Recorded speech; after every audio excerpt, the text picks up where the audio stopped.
here. We got a spectacular night tonight. Our very own J-Cap brother Jeffrey Boucher is speaking. No relation to Bobby Boucher. I don't know. Is there? No? Okay. I noticed he drinks a lot of Gatorade, so I just didn't. But anyways, I'm super proud of that, man. We'll get to that. Let me thank some people for this food. If I got a bunch of notes in my pocket. Hang on. Okay, so we're going to thank the people for this lovely pizza we ate. Vanessa, while she's eating pizza. Marcy. She's probably in the back. Larry. Brittany. I don't see her either. And Mr. Sean. All right. I got another note here. So,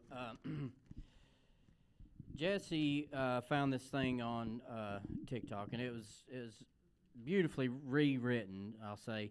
So, we all know about the Texas floods, right, and what happened there. And I want everybody to keep them in your prayers. You know, I mean, we went through a flood here, and it was devastating to us. You know, so we can somewhat imagine what they're going through. But there was this place called Camp Mystic. It was like a girls' summer camp, and it's very, very sad. 37 children died during that flood at that camp. You know, there was some saved, but 37 children died, and that's horrible, you know. That's hard to go through, a parent losing a child, you know what I mean? But the total death for the flood was 132 people, you know. So I just want everybody to keep them in your prayers. But this girl that survived from the Camp Mystic through the flood, she rewrote Hallelujah, and Jesse found it on TikTok. So we're going to listen to that real quick, her version of it. I heard there was a giant flood, but we were washed in Jesus' blood, and you don't really care for my news, do ya?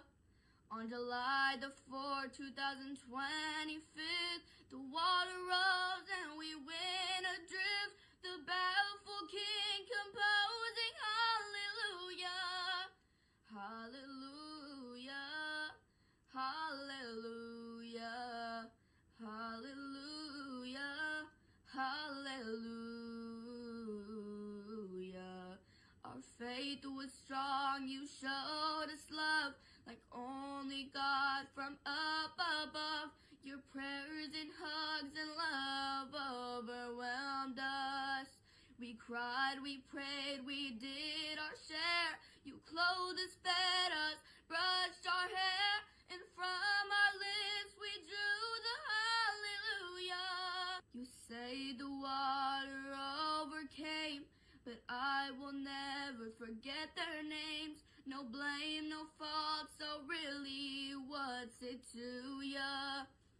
We are a part of Mystic Hurt. We spread His light, His love, His word, the holy and the broken. Hallelujah, hallelujah, hallelujah, hallelujah, hallelujah.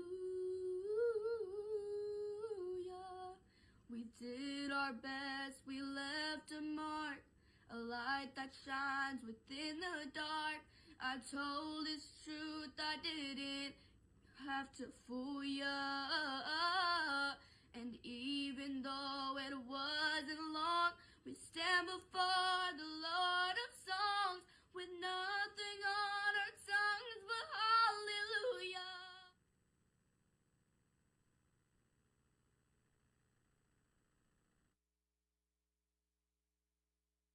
Okay, so we somewhat know what they're going through, but just please, everybody, keep all them people that got affected by that in your prayers. And I know people came from all over to help us, and I hope they're doing the same with them, you know. All right, well, let's continue on. So, okay. All right, Bowman. What's up, buddy? What's up, dude? So it's good to see y'all. That was freaking. Try to dry it up real quick. Come here, Sean. Help me out real quick. You read better than I do. I'm gonna share a moment with y'all. I don't get to see you much. Read 10 through 29. There you go. A wife of noble character who can find, she is worth far more than rubies. Her husband has full confidence in her and lacks nothing of value. She brings him good, not harm, all the days of her life. She selects wool and flax and works with eager hands. She is like the merchant ships bringing her food from afar. She gets up while it is still night. She provides food for her family and portions for her female servants. She considers a field and buys it. Out of her earnings, she plants a vineyard. She sets about her work vigorously. Her arms are strong for her tasks. She sees that her trading is profitable, and her lamp does not go out at night. In her hand she holds the distaff and grasps the spindle with her fingers. Through 19. Keep on going. She opens her arms to the poor and extends her hands to the needy. When it snows, she has no fear for her household, for all of them are clothed in scarlet. She makes her covering for her bed. She is clothed in fine linen and purple. Her husband is respected at the city gate, where he takes his seat among the elders of the land. She makes linen garments and sells them, and supplies the merchants with sashes. She is clothed with strength and dignity. She can laugh at the days to come. She speaks with wisdom, and faithful instruction is on her tongue. She watches over the affairs of her household and does not eat the bread of idleness. Her children arise and call her blessed, her husband also, and he praises her. Many women do noble things, but you surpass them all. Okay, that's it. Come here, Jesse. So I know you say that I'm an empty shell of emotions, but I do love you. And I don't know how much time I got left, but I want to spend it with you and Jason.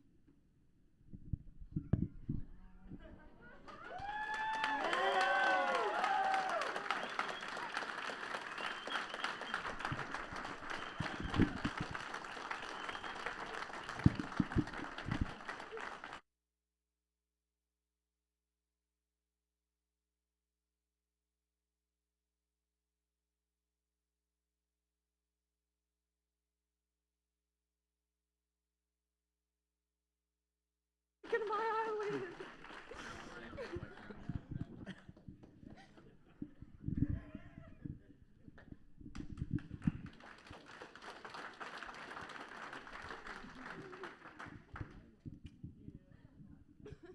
That's it, guys. Congratulations. What about that? Huh? What about that? I'm super happy, super proud of you two. I hope you have the best life ever. Now, girls, you're going to have to quit crying.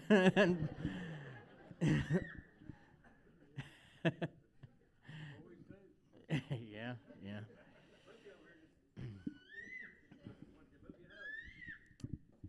All right, worked out pretty well, didn't it? All right, good job, buddy. Proud of you. Okay. All right, so, well, I don't even know where we're at. Where are we at? That was my main focus. I didn't care about nothing. That was the most important thing of the night. Jesse's like, oh, let's play this. And I mean, I care about them. Don't get me wrong. But that was my main focus. I've been contemplating that in my head. I've been trying to figure, how we're going to get reactions, blah, blah, blah. But we got it. It's over with, and I'm super happy, super happy. And I know Shauna is too. She's been waiting on this for a minute.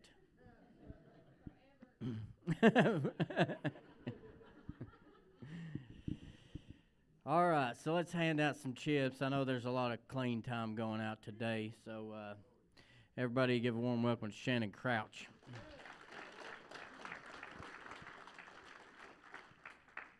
up, brother? Sorry I didn't say hi to you. crazy lately. So. Oh, yeah. So how's everybody doing tonight? Blessed. Just some days are more blessed than others. I'm being honest, like I said.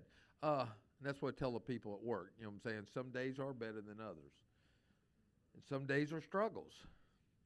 Just like this week that I've had, you know what I'm saying? Because temptations come everywhere. And like I said, sometimes things are hard. Sometimes things are very blessed. But like I said, it's how we handle those situations when they come. We don't think about it sometimes, but, you know, they were serving pina colada cake back there. It's a trigger for me. I was at the aquarium the other day. I didn't eat none. I'm good. No, like I said, it doesn't have any, but it's still, you know what I'm saying, the taste of it would bring back that thing on it. It's just like I was at the aquarium the other day. Somebody walked by with me a beer. And I understand that we all get triggers, but how we handle it is what makes a difference. I realize sometimes I got to ask God to help me. Sometimes being men, it's a lot easier for women to say, Lord, just hold me. We can do it too. We can't let our pride get in the way. Because to be honest with you, pride's what got us here in the first place.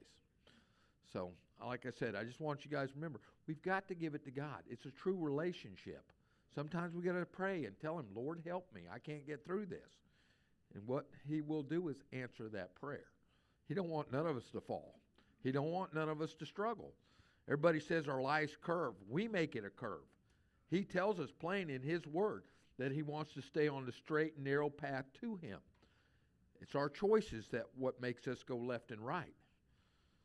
Because we take our eyes off of Jesus. All right, let's get some chips going. Any first-timers here tonight? Nobody? We don't have any first-timers. Okay. How about 30 days? 60 days? All right.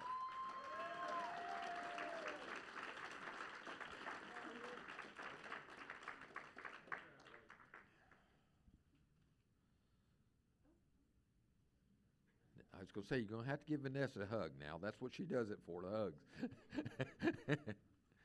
How about 90 days? 120? Or 4 months? About 5 months? All right.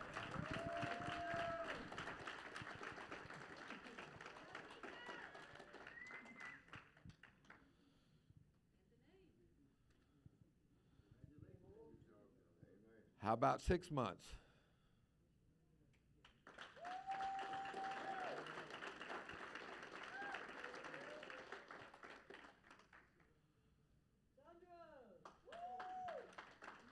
Seven months? How about 8 months? 9 months? 10 months? 11 months? All right.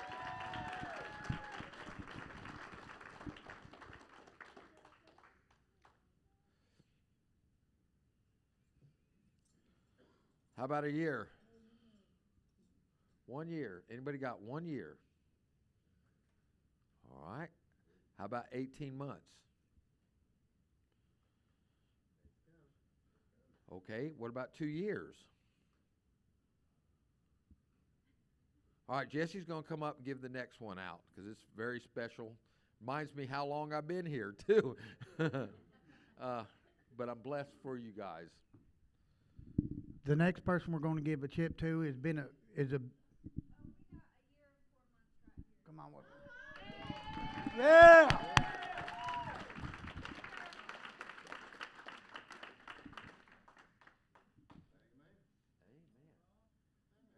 Don't be shy. That's a great thing.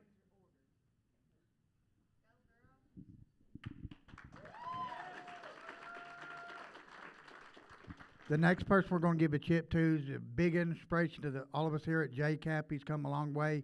He's also going to be ordained August the 3rd, so if you're not busy, come to his ordination ceremony. Donnie Dober's getting his 4-year chip.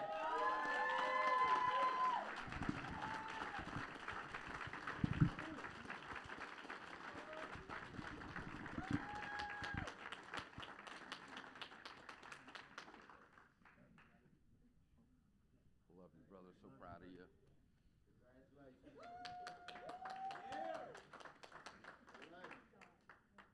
All right, anybody got 4 or more years? It's coming. It's coming. Wow.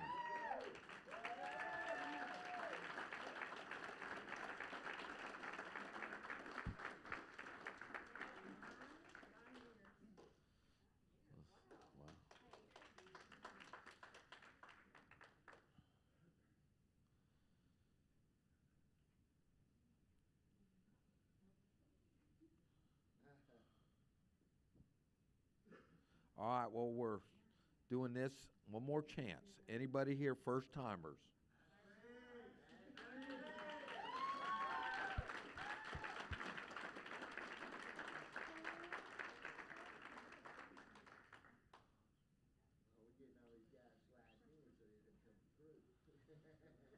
All right, can I get everybody else back up here for pictures?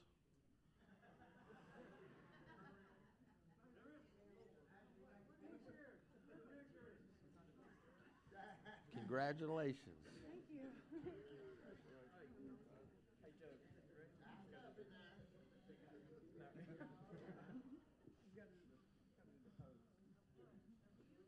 You're going to have to get a little tighter, guys.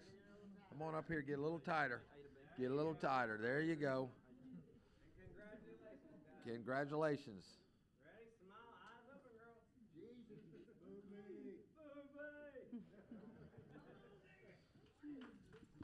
Congratulations, brother. All right, here comes the man of the hour. I'm not saying that. He is.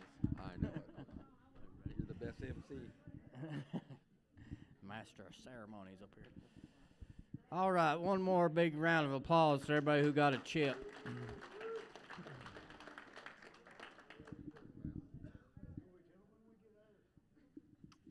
November. That's when we get it. Donnie, I love you. I'm super proud of you, buddy. And I'm proud of everybody who got a chip, whether it was first time, whether it was 30 days, 60 days, 4 years. It's an accomplishment. All right. All right, so now it's time for the man of the hour. Whoa, I didn't say your name yet. So most of us in here know Boucher. We call him, he goes by Boucher. His name's Jeffrey, but most of us in here know him, and he has come a very long way. You know, I think the first time I met you was in jail, wasn't it? Yeah, in 5 cell, like years and years ago. Yeah, we had a blast. I'm just kidding. That's old days.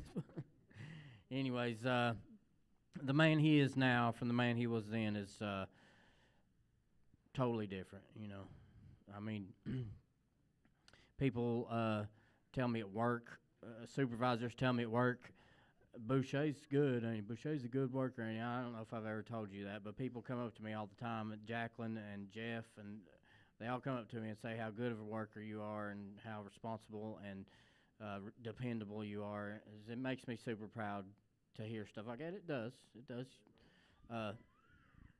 Because you're a changed man, you know. So without further ado, everybody, Jeffrey Boucher.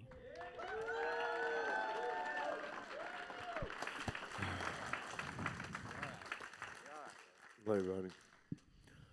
All right, I'm Jeffrey Boucher. I'm from Cocke, Florida. I was born and raised there.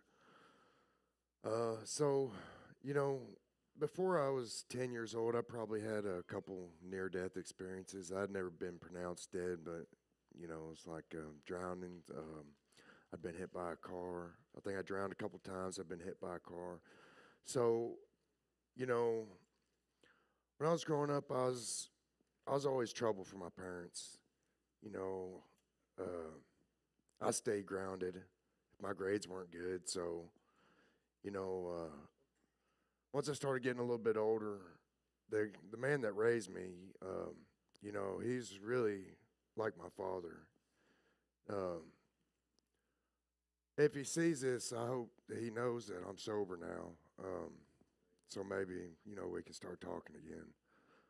But so around that time, I was around 13 years old. My real father, he'd got real sick, and he'd end up in the hospital. And it was like every other week or so, we'd hear good news, and then the next week we'd hear bad news. So I just started getting more and more trouble. Stopped going to school. Got in trouble for truancy in school. They threatened to take me to truancy court. And my father showed up at the school, and he told me, he said, if I wanted to stay in sports, if I wanted to keep doing the things that I wanted to do, which was hanging out with him on the weekends, I could go fishing, hang out with him if I started going to school again. So I started going to school for a little while, and I started behaving myself, and then next thing you know, him and my mother started having marital problems, so he moved out. Well, I was around 13 or 14, probably around 14 when that happened. So my mother had figured out how much trouble I was without him being there. And, he had told me, he said, Jeffrey, if you're going to be dumb, you got to be tough. And he's like, and you're not getting good grades in school, so I'm buying you a weight set. I was like, all right, I guess I'm grounded for a while. I'm going to stay home and lift weights. So that's what I did. And, my mother started moving us up here. So around about the time I was 15, she started letting me drive the car and do things like that. And I got my learner's permit. And the next thing you know, I had my own truck, so I could go and do what I wanted to do. I still wasn't really going to school. I'd started dabbling with the harder drugs by then, cocaine, drinking every day. And I knew that my mom wasn't going to support my habit, so I had already learned that if I sold drugs, I could support my own habit, and that's how I did it, So I stayed gone. When I'd come home, she'd ask me for my keys, and I'd be good for a while until I found my car keys, and then I'd be gone, and I'd be skipping school and just generally doing whatever I wanted to do. And the next thing you know, they told me in high school, they said, well, you don't got enough credits to graduate, so we're not going to have you fist fighting in school anymore. It's either take your GED or we'll kick you out and you don't get nothing. I was like, well, no, I kind of need my GED. I'll do that, So I went and got my GED. And my mom had decided that I was too much trouble to live in the house with her for a while. So I did what I could, work, and pretty much just more or less run around doing whatever it is that I wanted to do. And meanwhile, my little sister, she always got good grades in school. And, I was always really hard on her because I didn't want her to follow in my footsteps. So every time that something would go wrong, she'd be like, well, he does this, I could do it too. And, who am I to tell her no? I'm your brother, I do what I want, I'm going to tell you no. I know it's good for you. No, it doesn't work. If somebody sees you doing something, you're their older sibling, it don't matter, they're going to do it anyways. So we finally got through that, and, she kind of straightened up for a while, and I straightened up for a while. I got married and had some kids. And so that didn't last too long. Marriage didn't work out. I kind of just pretty much, gave away everything that I had left from the marriage. I didn't want it no more. I didn't want nothing to do with it. I didn't want to argue with anybody or fight. That's just not the kind of person I am. So I just gave it all away and watched it all go down the drain. And, the next thing I know, I was like, well, I'm going to try to stay straight. I know I'm not staying straight, but I'm going to try. So I stayed straight for a little while, maybe about 3 or 4 years. And that was right around the time that JD went to prison for the first time. Hey, was that right? So I kind of I'd been in and out of jail a few times by then, I think. Not too many, but so, things, when he got out, things kind of straightened up for a while, and I was good. And I had, I had somebody to be around that had the same views as I did. They wanted better things in life. They didn't want to, just keep messing up and keep doing everything they could just to struggle. So me and him got along for a while. Everything was good. I started using again. It wasn't too long, maybe a few years.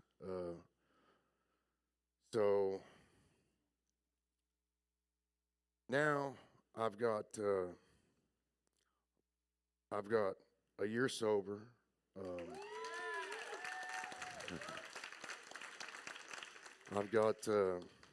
I've survived probably 5 near-death experiences. I was never pronounced dead at the scene, but there's definitely ambulances at all 5 of them. Let's see. My faith is a lot stronger. And, I returned to sobriety this time with the relapse prevention plan, which makes things a lot different. I'm constantly planning, what I'll do if a situation arises. I've got like 20 different people I can call, a million different backup plans. So I feel like, this time I actually stand a chance instead of just going back to the same place that I was going before. Not being able to work, or when I did work, I was too high or too drunk, or just making up excuses so I could go get high or drunk. Life isn't miserable anymore. I get to see my kids now. They come to church with me every weekend. I'll explain it like this. I'll put it to you this way. Whenever you look for God, if you're a person with faith, He's there everywhere you look. I mean, every town you go to, unless it's only one gas station, that's really not a town, I mean, if the population is 10, it doesn't really count. But every city you go to has got a church in it, and I'm sure you can find one wherever you go, If you're having a rough time, you go and stay in a motel, you open up that drawer, and there's a Bible in there 9 times out of 10. So that's about all I got to say. My probation. Oh, yeah. Oh, yeah. So I paid my probation for the first time in my life the other day. Yeah. That was pretty nice. Yep. And I've been paying on my fines at the courthouse. I paid a bunch of money, like 3 or 4 grand. Pretty close to getting my license back. I ain't had it in like 10 or 15 years. So, yeah. All right. So we're gonna do a altar call. If anybody wants to